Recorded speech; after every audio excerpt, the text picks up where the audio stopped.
La loi de répartition des sièges à l'Assemblée nationale de RDC a été promulguée ce 8 mai par le président Kabila. Pendant ce temps, une délégation de l'Organisation internationale de la francophonie est à Kinshasa pour réaliser un audit sur le fichier électoral toujours très contesté, l'IR encadré. Le 6 avril dernier, la commission électorale avait déjà annoncé la radiation de plus de 6 millions d'électeurs, plus de 5 millions de doublons et près d'1 million de mineurs. Mais l'opposition et des experts électoraux continuent de critiquer les statistiques électorales présentées par la CENI. Et pourtant, c'est sur la base de ce fichier que la répartition des sièges à l'Assemblée nationale s'est faite. Analyse. Dans cette loi de répartition, aucun siège n'est prévu pour les Congolais de l'étranger dont l'enrôlement devrait débuter en juillet, selon le calendrier électoral. Il est prévu qu'ils ne puissent voter que pour le scrutin présidentiel. Même si la CENI parle aujourd'hui d'un vote difficile à organiser, elle n'a jamais annoncé que les Congolais de l'étranger ne seraient pas exclus du vote. Ensuite, entre les chiffres présentés par la commission électorale le 6 avril et ceux contenus dans la loi, il y a des écarts. Selon une source à la CENI, ce serait parce que les opérations de dédoublonnage se seraient poursuivies après l'annonce des statistiques. Mais au lieu de perdre des électeurs radiés, certaines provinces en gagnent de manière significative entre avril et mai 2018 comme la Tshopo, plus 74 762, le Kwilu, plus 37 320, le Sud-Ubangi, plus 25 769, et le Lomami, plus 14 292. Des variations de la population électorale inquiétantes. Ce sont d'autres écarts, ceux de la croissance de la population électorale, qui inquiètent l'opposition et les experts électoraux congolais comme étrangers. Entre 2011 et 2018, la moyenne nationale de progression de la population électorale est de 26%, ce qui est déjà élevé. Cela pourrait en partie s'expliquer par l'enrôlement des mineurs en âge de voter au 31 décembre 2018. Mais en sus de cela, une vingtaine de circonscriptions électorales gagnent encore bien plus d'électeurs, entre 35 et 150%. La province du Sankuru, une province rurale, est celle qui connaît l'accroissement le plus important avec 86% en moyenne.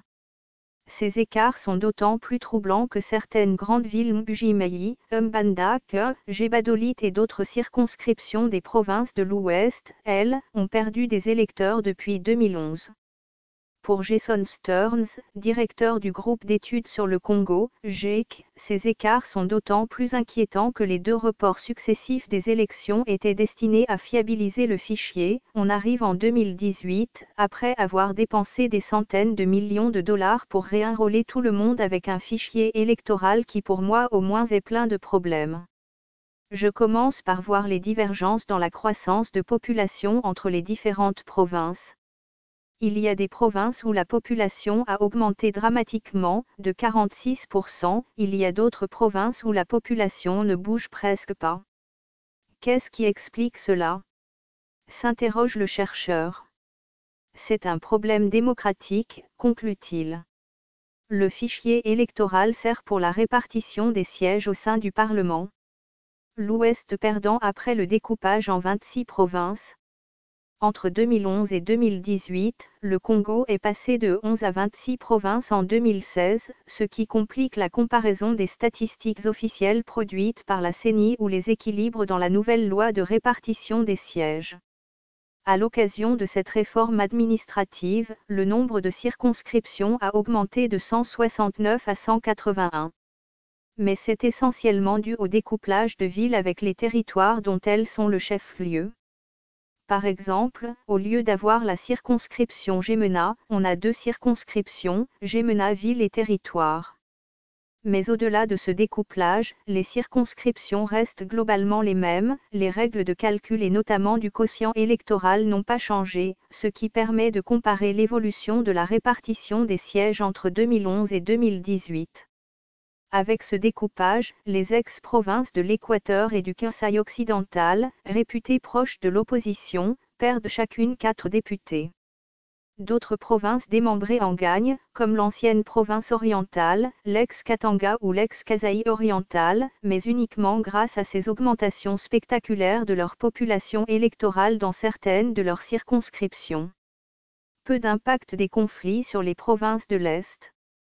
En tout cas, les conflits et les déplacements massifs de population n'ont que peu d'impact sur l'évolution de la répartition des sièges pour les provinces de l'Est. Le Nord Kivu, le Sud Kivu et l'Ituri voient leur population électorale augmenter conformément à la moyenne nationale et conservent ou gagnent même des députés. Seul le Kasaï central, Kasaï et Tanganyika voient leur population croître dans des proportions un peu plus faibles et perdent des députés, mais comme d'autres circonscriptions ou villes des provinces de l'Ouest réputées en paix comme Mbandaka, Gébadolit, Mbuji-Mayi, qui perdent, elles, non seulement des sièges mais aussi des électeurs depuis 2011. Des représentants des partis associés à l'audit de l'OIF. Les experts de l'Organisation internationale de la francophonie, OIF, ont entamé les consultations avant de commencer le travail de l'audit du fichier électoral. Au total, 8 experts de l'OIF sont arrivés à Kinshasa pour ce travail. À la suite de la première réunion tenue lundi avec la CENI, les termes de référence de leur mission ont été validés. Il a été convenu que pour renforcer le caractère transparent de l'audit, que des experts venant de la classe politique soient associés à ce travail en qualité d'observateurs. Ce mardi, les partis de l'opposition UNC, MLC et UDPS ont envoyé les noms de leurs délégués, la majorité présidentielle et la société civile également.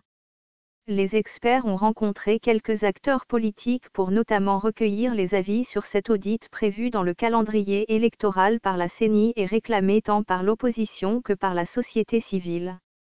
La CENI annonce qu'un comité ad hoc sera mis en place ce mercredi. Il sera composé de 12 membres dont 9 viendront de la classe politique et de la société civile. Et les 3 autres viendront d'autres partenaires. Ce comité aura notamment comme rôle de proposer des recommandations et autres observations pour renforcer la transparence de cet audit. Ce fichier audio a été créé par Panopre Basic, vous pouvez le télécharger sur www.panoprether.com.